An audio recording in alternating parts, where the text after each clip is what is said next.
ዓለማችን ዛሬ በብርሃን ተጠለቅልቃለች። ስልኮቻችንን ቻርጅ ስናደርግ፣ ቴሌቪዥን ስናበራ፣ አሊያም በምሽት የበራችውን ከተማ ስንመለከት የምንጠቀመው ኃይል ከየት እንደመጣ ቆም ብለን አስበን እናውቃለን? አብዛኞቻችን የኤሌክትሪክን ታሪክ ስናስብ ወደ አእምሯችን የሚመጣው የቶማስ ኤዲሰን ስም ነው። ነገር ግን ዛሬ የምንኖርበትን ዘመናዊ ዓለም የገነባው፣ ዓለምን በብርሃን ያጠለቀለቀው ሌላ ሰው ነው። ስሙ ኒኮላ ቴስላ ይባላል።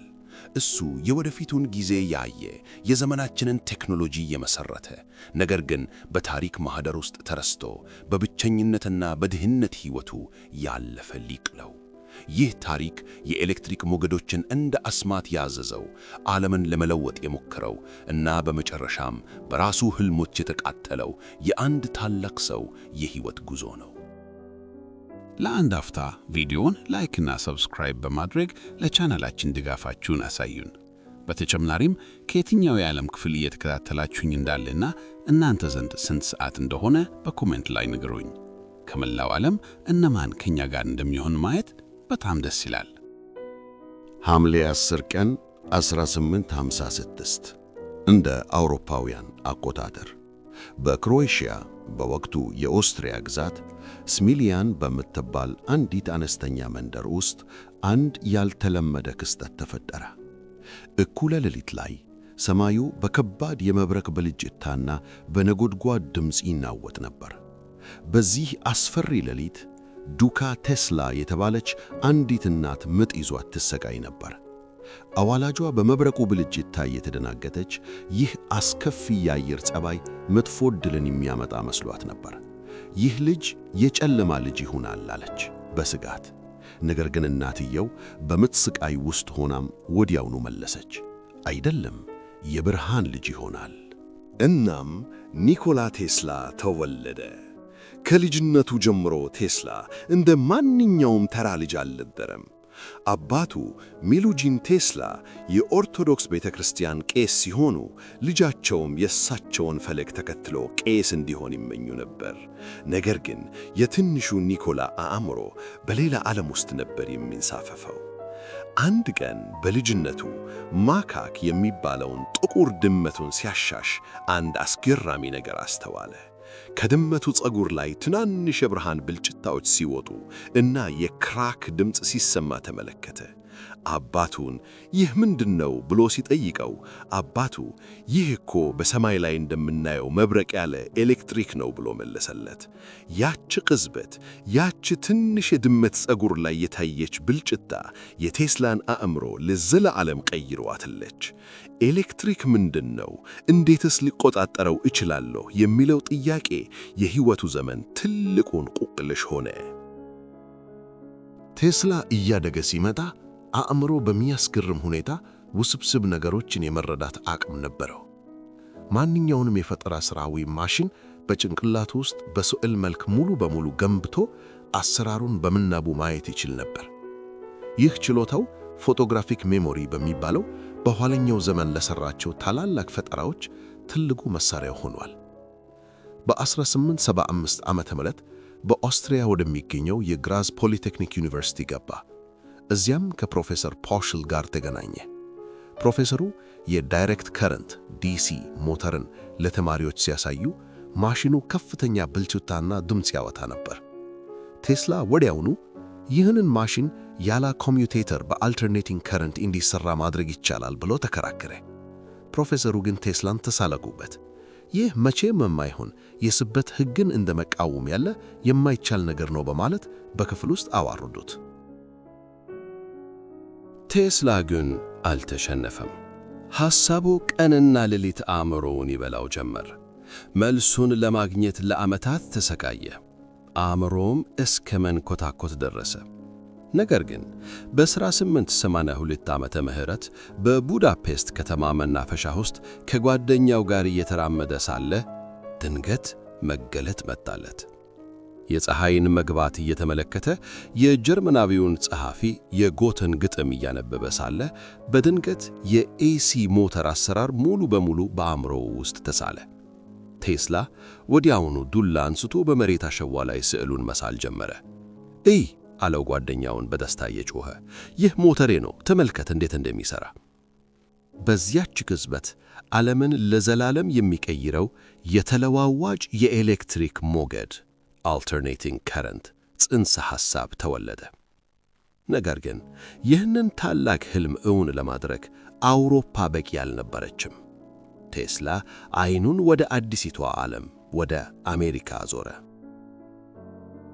ሰኔ 1884 ዓ.ም የ28 ዓመቱ ኒኮላ ቴስላ በኒውዮርክ ወደብ ላይ እግሩን ረገጠ። በኪሱ ውስጥ የነበረው 4 ሳንቲም፣ ጥቂት የግጥም ጽሑፎችና ለታዋቂው ቶማስ ኤዲሰን የተጻፈ አንድ የአደራ ደብዳቤ ብቻ ነበር።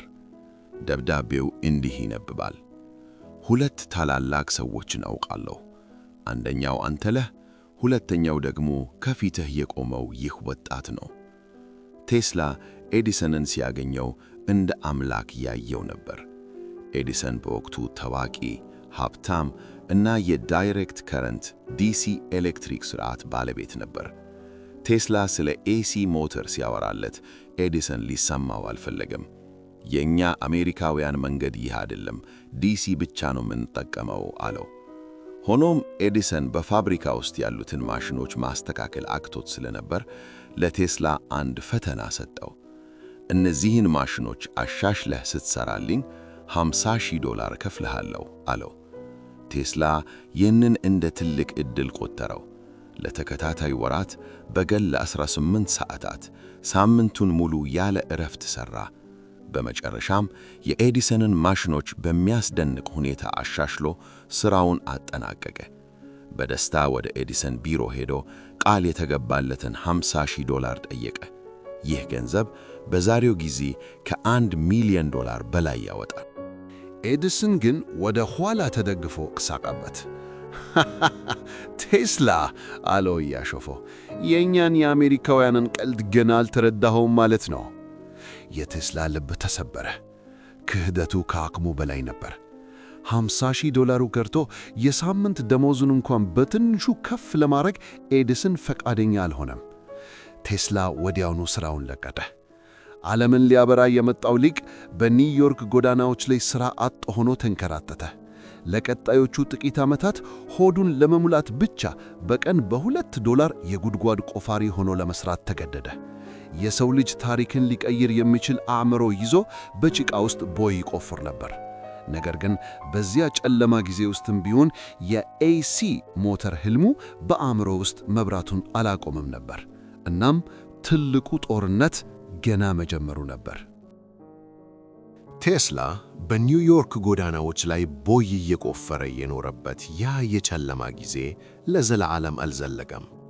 ብሩህ አእምሮ በቆሻሻ ውስጥ ተደብቆ ሊቀር አይቻልም ነበርና በ1887 ዓመተ ምህረት ጥቂት ባለሀብቶች የቴስላን የፈጠራ ችሎታ ተረድተው የራሱን ኩባንያ እንዲያቋቁሙ ረዱት።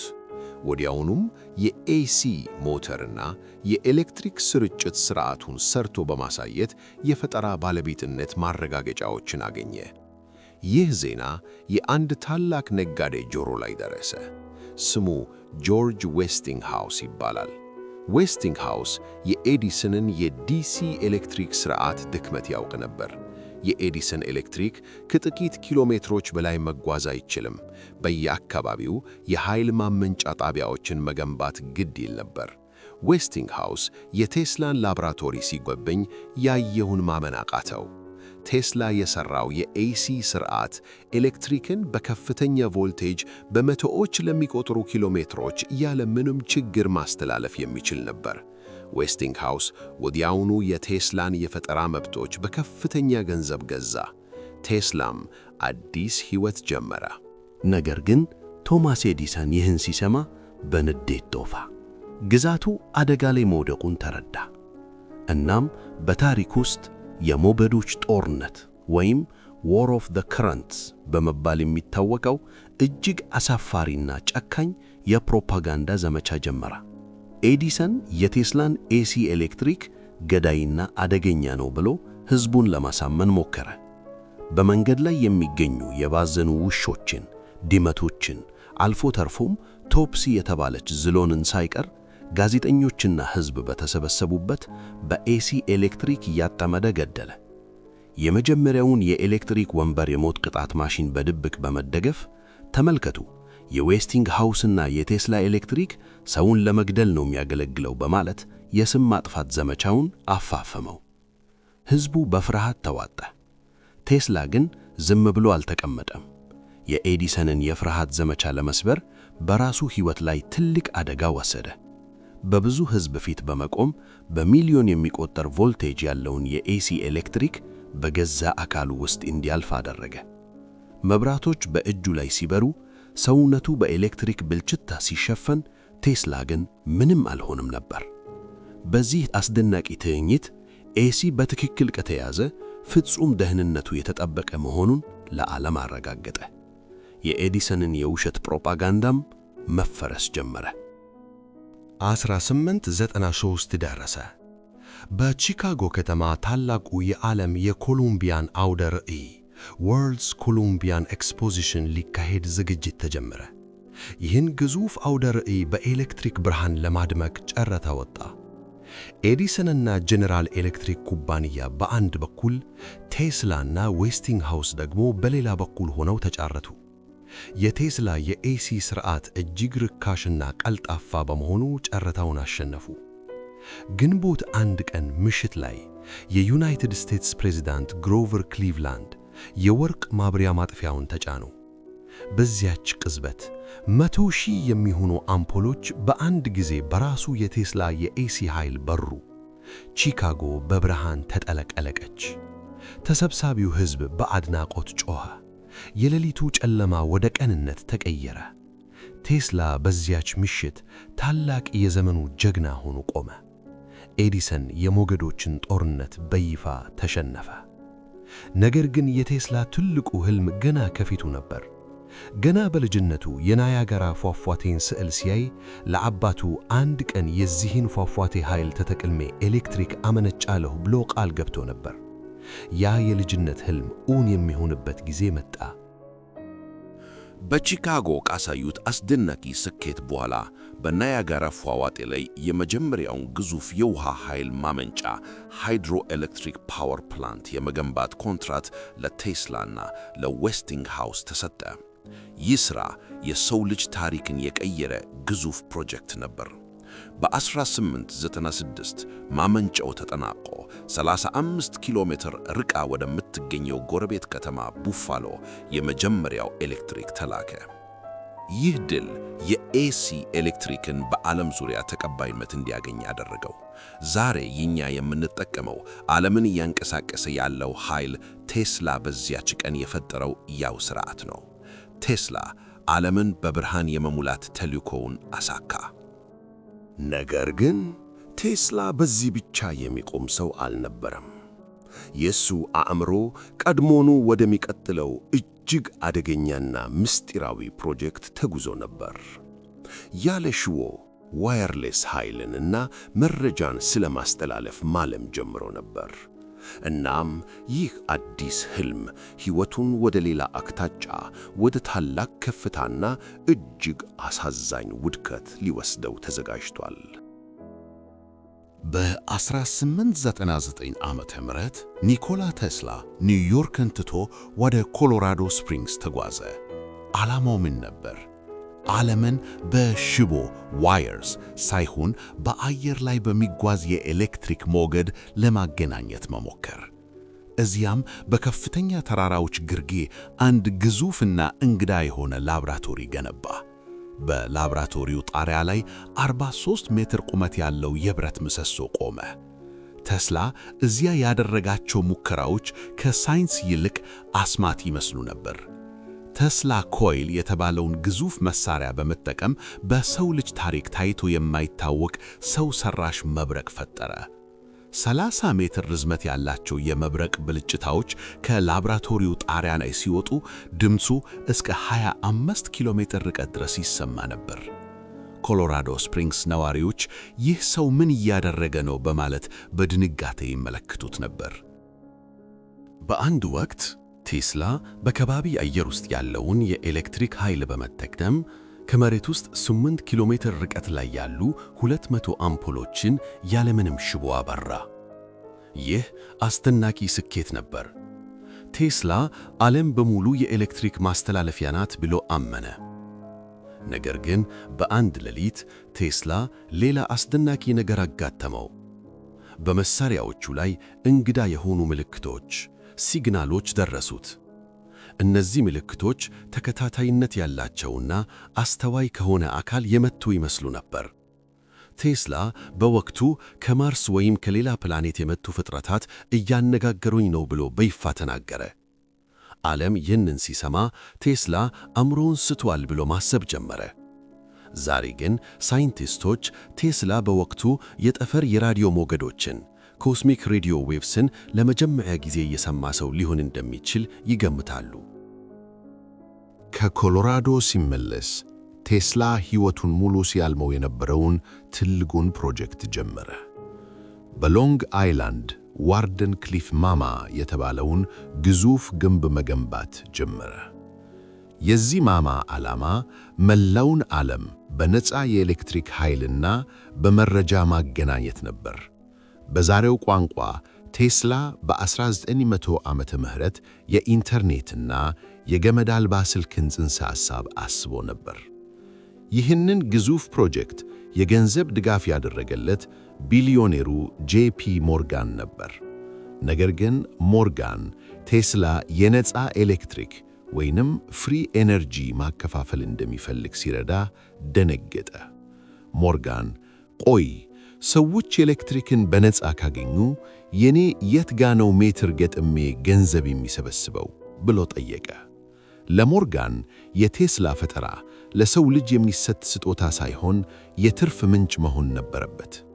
በዚሁ ጊዜ ጣሊያናዊው ጉሌልሞ ማርኮኒ የቴስላን የፈጠራ ባለቤትነት በመጠቀም የመጀመሪያውን የራዲዮ መልእክት በአትላንቲክ ውቅያኖስ ማዶ ማስተላለፍ ቻለ። ዓለም ማርኮኒን የራዲዮ ፈጣሪ ብሎ አከበረው። ቴስላ ግን ማርኮኒ ጥሩ ልጅ ነው፣ የኔ 17 የፈጠራ መብቶች እየተጠቀመ ስለሆነ ሥራውን ይቀጥልበት ብሎ በልግስና ተናገረ። ነገር ግን ይህ ለቴስላ ውድቀት መጀመሪያ ነበር። ሞርጋን የገንዘብ ድጋፉን አቋረጠ። ቴስላ ብድሮችን መክፈል አቃተው። በ1917 ዓመተ ምህረትም ያ ግዙፍ የዋርደን ክሊፍ ማማ እንደ ብረት ብክንነት ተቆጥሮ እንዲፈረስ ተደረገ። ቴስላ የገነባው ሕልሙ በዐይኑ ፊት ሲፈረስ ተመልከተ። ይህ ውድቀት ቴስላን ወደ ከፍተኛ የድብርትና የጤና መታወክ ውስጥ ከተተው። ከዚህ በኋላ ቴስላ ዳግም ያንን ክብሩን አላገኘውም። የዓለም ሳይንቲስቶች በዝግጅቶቻቸው ላይ ማግለል ጀመሩት። የሚናገረው ነገር ሁሉ እንደ ተረት መቆጠር ጀመረ። የዓለምን ጨለማ ያበራው ሰው ራሱ ወደ ጨለማው ክፍል መሸጋገር ጀመረ። ከዋርደን ክሊፍ ማማ መፍረስ በኋላ ቴስላ ወደ ቀድሞ ክብሩ መመለስ አልቻለም።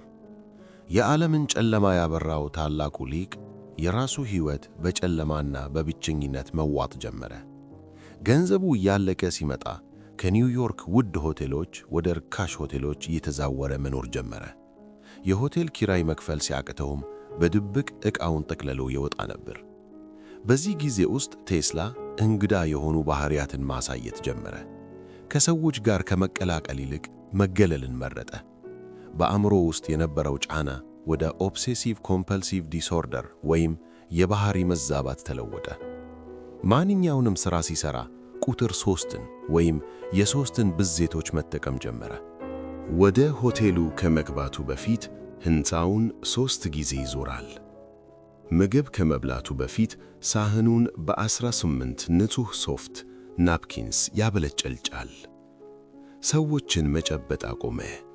በተለይ ደግሞ የሴቶችን ጌጣጌጥና ፀጉር ማየት እጅግ ይረብሸው ነበር። ከሰው ልጆች በራቀ ቁጥር ቴስላ አዲስ ጓደኞችን አገኘ። እነሱም የኒውዮርክ ከተማ እርግቦች ነበሩ። በየቀኑ ወደ መናፈሻው እየሄደ እርግቦችን ይመግብ ነበር። የታመሙትን ወደ ሆቴል ክፍሉ አምጥቶ ያስታምም ነበር። ከሁሉም በላይ ግን አንዲት ልዩ ነጭ እርግብ ነበረች። ቴስላ ስለዚህ ርግብ ሲናገር አንድ ወንድ አንዲትን ሴት እንደሚያፈቅራት እኔም ያችን ርግብ አፈቅራት ነበር፣ እሷም ትወደኝ ነበር። እሷ በሕይወቴ እስካለች ድረስ በሕይወቴ ውስጥ ትልቅ ትርጉምና ዓላማ እንዳለኝ ይሰማኝ ነበር ብሏል። አንድ ሌሊት ይህች ርግብ ታማ ወደ ክፍሉ በመስኮት በኩል መጣች። ቴስላ እንደተናገረው ከዓይኖቿ ላይ ጠንካራ የብርሃን ጨረር ወጣና በዚያው ቅጽበት በእጆቹ ላይ ሞተች። ለእሱ ይህ የሕይወቱ ሥራና ተስፋ ማክተም ምልክት ነበር። ዓመታቱ እየገፉ ሲሄዱ ሁለተኛው የዓለም ጦርነት መባቻ ላይ ቴስላ አንድ አስደንጋጭ መግለጫ ሰጠ። በጋዜጠኞች ፊት ቀርቦ የሞት ጨረር ዴቭ ሬይ ወይም እሱ ቴሌፎርስ ብሎ የጠራውን አዲስ መሳሪያ እንደፈጠረ አስታወቀ። ይህ መሳሪያ አለ ቴስላ በስተርጅናው በመቶዎች የሚቆጠሩ ኪሎ ሜትሮች ርቀው የሚገኙ 10,000 የጠላት አውሮፕላኖችም ከሰማይ ላይ ማውረድ የሚችል እና ሚሊዮን ወታደሮችን በቅጽበት ማቅለጥ የሚችል የማይታይ የኃይል ግርድ ይፈጥራል። ዓላማው ጦርነትን ለማቆምና ማንም ሀገር በሌላው ላይ ጥቃት እንዳይሰነዝር ለማድረግ ነበር።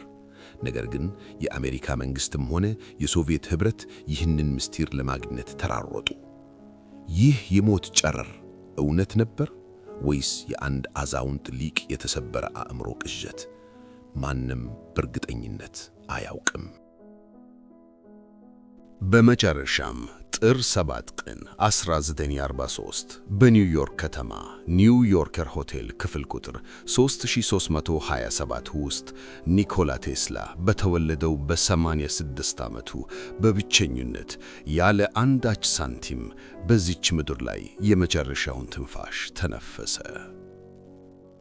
ቴስላ በሞቱ በተሰማ በጥቂት ሰዓታት ውስጥ የአሜሪካ መንግሥት ምርመራ ቢሮ ኤፍቢአይ ወኪሎችና የውጭ ዜጎች ንብረት ተቆጣጣሪ ኤሊየን ፕሮፐርቲ ከስቶዲያን ወደ ክፍሉ ዘልቀው ገቡ።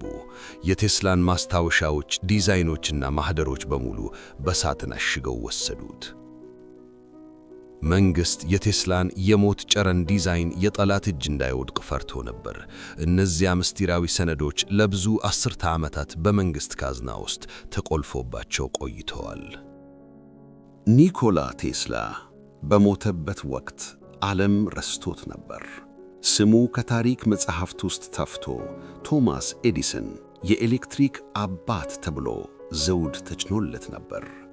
ነገር ግን እውነት መቼም ቢሆን ለዘላለም ተቀብራ አትቀርም። ቴስላ ራሱ በአንድ ወቅት እንዲህ ብሎ ነበር፣ የአሁኑ ጊዜ የነሱ ሊሆን ይችላል፣ ነገር ግን እኔ ብዙ የለፋሁበት የወደፊቱ ጊዜ የኔ ነው። እናም ልክ ነበር። ዛሬ ዙሪያችሁን ተመልከቱ።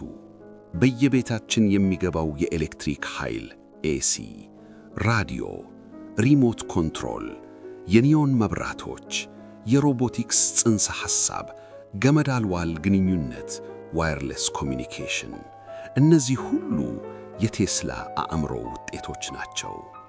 ዛሬ የምንጠቀምበት ስማርት ስልክና ዋይፋይ እሱ ከአንድ ክፍለ ዘመን በፊት ያየው ሕልም ትሩፋቶች ናቸው። በመጨረሻም ታሪክ ፍርዱን ሰጠ።